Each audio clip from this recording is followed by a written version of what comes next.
waaw salaamaaleykum sama gars yi maa ngi leen di siyaar bu baax parce que nga ma di la jox sa wàccuwaay gars yi li la jóg nii mënu leen si dara de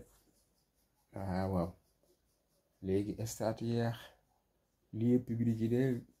sonko loolu de bañ ko bëggee xeex dinañ sonn de parce que loolu moom du crime du trouble à l'ordre public du crime du trouble à l'ordre public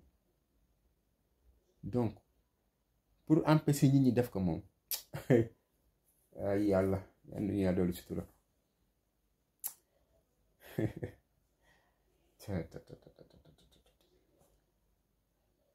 Sénégal la de laa bañ de surtout si laa xamante ne yoon de lu su topp tu es libre pour ça te nag xeetu xeex ba bees la te ne dinañ ko wëyal incha allah waaw dinañ ko wëyal bu soobee yàlla ba keroog ngeen di libéré pro te incha allah dina génn si jàmm ak salaam waaw kay